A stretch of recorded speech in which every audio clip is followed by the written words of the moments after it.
A very good morning to you and welcome to Morning Express on this chilly Friday morning. I hope you're faring on well. We're going to take a look at the press review to begin the show, and later on we'll be having celebrity chat. This being a Friday, we easing things up and make things a little bit fun, and Brian Eseli will be the man on that bit. But of course, we'll be keeping you updated on local and international news. My name is Trix Ingado, but starting us off is a press review. Now let's take a look at what's making headlines and what pieces of news have been prioritized by the Kenyan press. And we start off with the Standard. This morning, they're telling us 6 urgent actions to be taken, of course, as COVID-19 patient dies. And that was news that broke yesterday.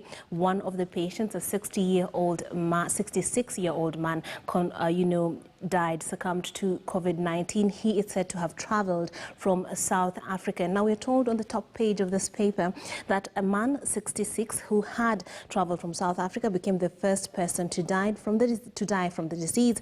As confirmed, cases rose by 3 to 31. Yesterday they were at 28. Now the World Health Organization recommends 6 measures that should be taken to stem spiral into a grim phase, basically meaning these are measures that need to be taken to ensure that things do not worsen, given that this man did come into contact with a few people, and medics say that his travel history, he's said to have traveled from South Africa a few days ago, was not known to medics until a few days ago. And as we have been told over and over again, people over the ages of 50 or the elderly are more vulnerable to this disease or this virus. So naturally, the first death would be someone in that age bracket, and he was clearly advanced. Now, on to those 6 measures that have been outlined on the top page of the Standard. We're told he arrived in the country on March the 13th from South Africa via Swaziland, and patient had been to the Aga Khan Hospital's casualty wing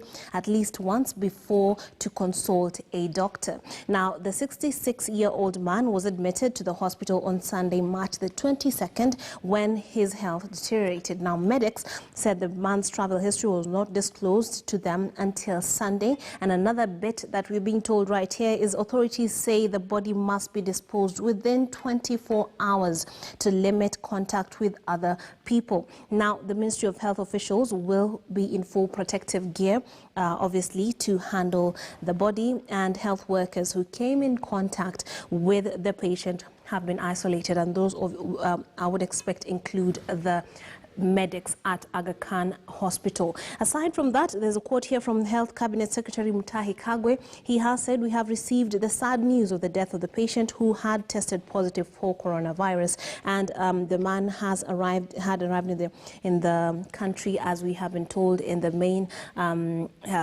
section of the top page, that he arrived in the country on the 13th from South Africa via he had come from Swaziland before, or rather via Swaziland. Now, let's take a look at what the Daily Nation is prioritizing this morning. It says curfew nightmare.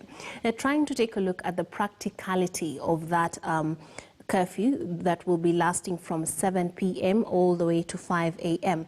Now, to enforce it would be a nightmare, and this is why they say that enforcement riddle. Holding lawbreakers in jail cells would bit the logic. It will be counterintuitive because we're trying to fight a pandemic by ensuring people stay far from each other. So if you are trying to punish people for not adhering to that, law, or rather that directive by the Security Council, how then do you do it? I mean, that will be another nightmare. Now, another logistical headache that they're predicting is that prisons and NYS roped in to help police deal with the national lockdown. Now, clearly, a lot of personnel will be needed to enforce that, and that's why these extra people are being brought into the fold to deal with that particular possible problem or extra work that will be given to law enforcers. Aside from that, retailers' dilemma. Now, we were told the supermarkets will be opened for longer, for 24 hours, but for who is what is being asked here.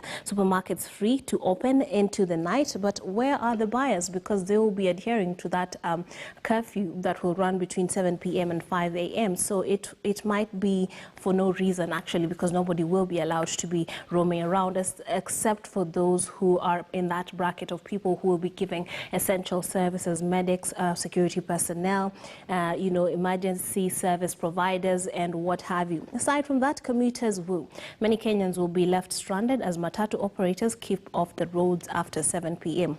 An understandable, concern, because now that if maybe those who they work for would have to, lower the time within which they would have to leave work in order to keep up with that curfew. So we're having a ripple effect that will be felt, and of course enforcement problems, these teething problems, might have to be looked into as today becomes the first day of that curfew.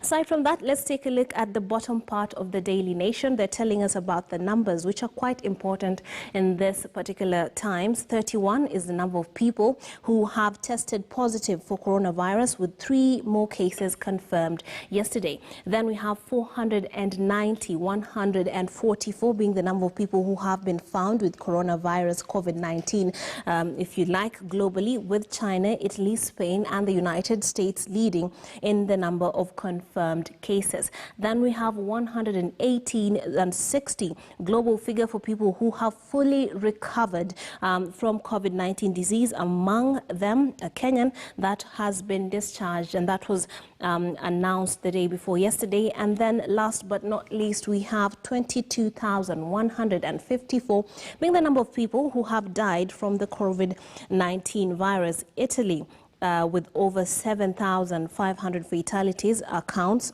for the highest number of deaths. Has been said over and again that it is the new epicenter of the disease after Wuhan, China, that managed to fight off the virus and ensure a very significant decrease in new infections. Now, if you take a look right back at the Standard, this morning we're told why coronavirus is claiming more men than women. These are statistics that this is on page 22 of the Standard. These are statistics that have come out lately, and of course they're seeing a disparity in the number of people that have been infected versus the number of people, men versus women. So obviously they're giving us a medical explanation as to why men are more affected than as compared to women. And on page 10 of the Standard, governors protest a 50% salary cut, citing loans and mortgages. Now, not very noble right there, but of course this is in lieu of that announcement that the executive, the president and his deputy, are going to be taking an 80% cut in order to free more monies into the fight against COVID-19. Of course, cabinet secretaries were also affected. 30% of their pay would go to that fight. CASs as well as principal secretaries, they are all going to be giving a sacrifice, if you may call it that, so that those finances can be channeled into the fight against COVID-19 and enabling us bolster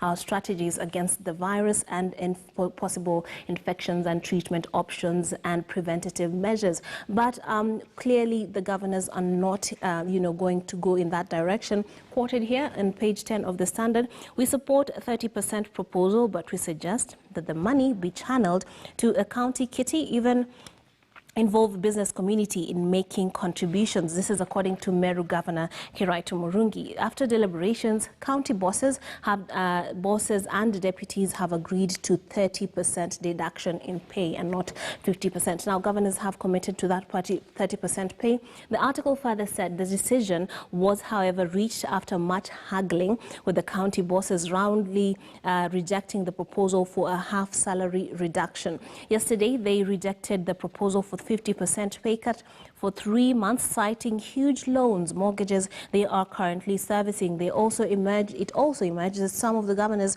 have not received their salaries for the last 2 months, even as they resolve to take a 30% pay cut, which is quite interesting right there, given that just indicating that the county governments are not faring on well as far as revenues and the economy goes.